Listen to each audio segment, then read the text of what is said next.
Hello everybody, this is Mr. Rob and welcome back to another episode of the Athletics franchise here on MLB The Show 24, and today it's time for another year of baseball to get underway. The 2028 opening day is upon us, so if you're excited for this one, make sure you drop a like and you subscribe down below, especially if you want more franchise content. We're going to go through the opening day series and see what happens with the now Las Vegas Athletics. Now before we jump in with the A's, there were two games that kicked off in Japan before the rest of opening day. The Giants and the Padres, and in Game 1 of the season, the Giants win 5-3 thanks to Wyatt Langford's offense. In Game 2, San Diego's home game, San Francisco wins 7-3 thanks to Ryan O'Hearn's 2 home runs. So a good start for the Giants, but it's time for everybody else to kick off opening day. We will begin it at Fenway Park in Boston, so you'll have to wait another episode to see our new Las Vegas stadium, but it's a new era for the Athletics. The now Las Vegas Athletics kick off the season here at Fenway Park in Boston as we get ready for another season. I hope you guys are excited. I am Mr. Rob. I cannot wait to get into the rest of this season. Two teams that had not so good years last year. The Athletics were the worst team in baseball, going 47-115, while the Red Sox, fresh off a 74-88 win season, they'll turn to their ace, Brayan Bello, on the mound, coming off his first All-Star appearance to lead the way for the Red Sox, 3.15 ERA. And leading off for the Athletics will be the new man, Bryson Stott, the former Philly, who came over on a 4-year, $76 million contract as he looks at a ball. And we are underway with the 2028 Major League Baseball season. Later in the at-bat, Stott's first at-bat as an Athletics will draw a walk. So, first man on for the A's. Then we have Robbie Martin in his 4th season already with the club, and on the first pitch, he'll pop up a changeup into foul territory, where it will be caught by Casas. And we'll take a look at this Athletics lineup. We've already seen the new guy in Stott and the returning Martin, and we'll see Tyler Soderstrom in the 3, Kelvin Alcantara, the other new guy in this order, in center. Ryan Noda is your first baseman, Zach Geloff getting some DH action, Jacob Wilson at 3rd, Clark Elliott at right, and Elliot Ramos out in left. So here is Tyler Soderstrom coming off the worst year of his Major League season, 209, 20 homers, 53 RBIs. I want to see him get back to that 2 straight All-Star season. Is here with an 0-1. He takes a sinker off of the bottom of the Green Monster.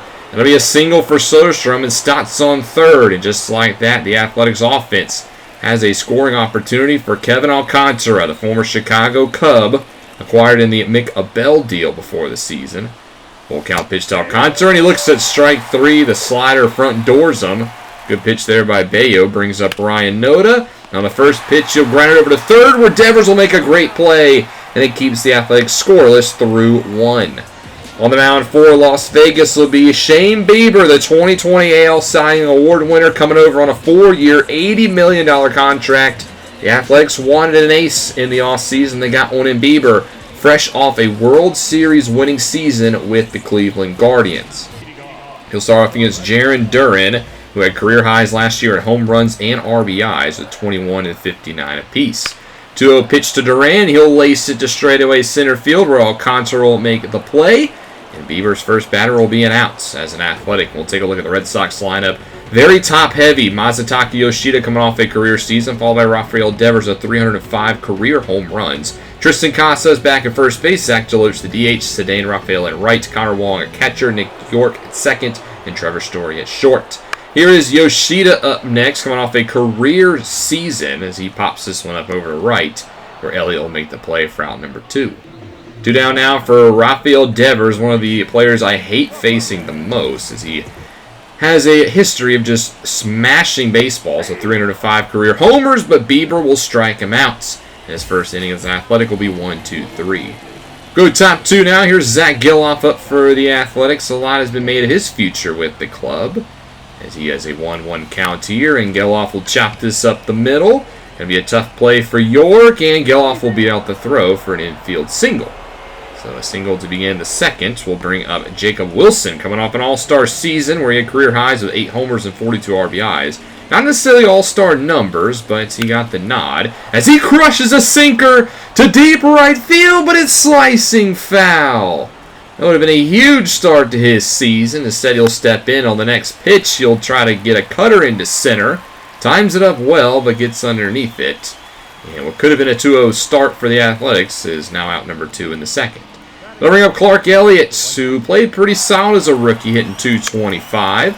And a little hit and run action here as he hits it into the outfield grass. Beautiful hit and run there for Elliott. What should have been a double play is instead runners on the corners with one down for Elliott Ramos, who hit only .199 last year but had a great spring.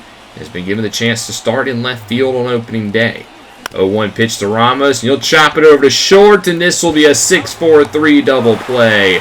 Back-to-back inning, the A's had a scoring chance, and they couldn't get it done. So we'll go bottom two now. Tristan Casas leads off the Red Sox. A lot of zeros. That's because he missed all of last year with a bulging disc. So Boston very happy to have Tristan Casas back in the lineup. His first back from injury. Try saying that 5 times fast. There's a ground out to Martin, who makes a great defensive play to throw him out at first base. Here's Zach DeLoach up next, who played 60 games last year between the Tigers and the Twins.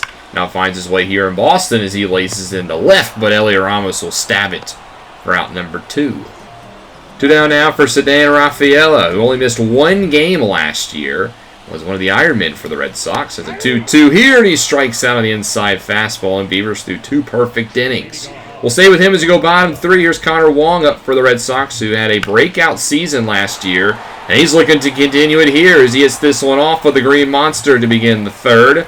That's going to be a leadoff double for Wong, by career highs in home runs and RBIs and average, and only played 82 games last year. Nick York up next, the second baseman for Boston, and he'll single into right.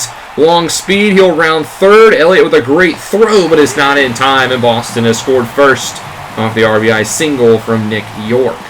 Still nobody down. In the 9th spot will be Trevor Story in the final year of that massive contract that he was given. As he is the first. He actually draws a walk on 4 straight pitches. So 2 on now for the Red Sox. Bieber seemed to get into a little bit of a funk here as Duran at the top of the lineup will ground this over to Noto, who flips it behind him to Bieber on a great flip. That'll be the first out of the inning. I'll bring up Masataka Yoshida up next, who drills one to right. This one's deep to the corner, and it's going to go. A 3-run shot for Masataka Yoshida, and just like that, the Red Sox lead 4-0. Bieber's great start has evaporated as Yoshida, who's coming off a career season in which he won a Silver Slugger, puts Boston up 4-0. Still only 1 out here in the 3rd, mind you, as Rafael Devers up next. Bieber having to shake off what just happened. And he walks Devers. I think that pitch should have been strike 3. Instead it goes the call of Devers. Thankfully for Bieber, he would get the next 2 out to end the 3rd. But Boston now leads 4-0 after an explosion here in the bottom of the 3rd. After that, both pitching staffs will start to settle back in as we go into the top of the 5th now. As Wilson up as he grounds out to York and makes a great defensive play. Throw him out at first. Clark Elliott, who singled in his first at-bat, first pitch here, gets underneath the changeup that he times almost perfectly. He'll just fly it out to center field. Easy play for Durant. 2 out now for Elliott Ramos. Full count pitch to the left fielder, and he'll swing at a fastball he shouldn't have. And Bayo has not given up a hit since the 2nd inning. Bottom 6, Bieber's been doing much of the same. Outside of that 4 spot in the 3rd, he's been great. But Tristan Casas up for the 2nd time today. We'll hit this one to the monster, but it'll only be a leadoff single. That'll bring up DeLoach now up next, 0 for 2 on the day, and he'll swing on the inside curve. Nice pitch by Bieber to get him for strike 3. 7th K of the day for Shane. We'll bring up Ceddanne Rafaela, who singled back in the 4th.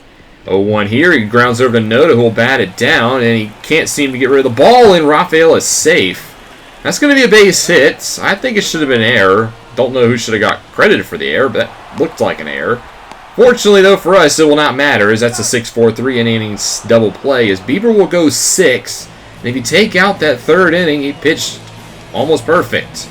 A.J. Puck now in for the Athletics. The former Cardinal acquired at last year's deadline and trade that sent Paul Blackburn to the Redbirds. He left in now for the bottom of the Red Sox lineup, and he starts off by striking out Nick York on the inside fastball. Trevor Story up next. We'll look at ball 4. Again, a pitch on a full count I think could have gone our way. Instead goes the way of the Red Sox as that brings up Durant up next, who will single into right field.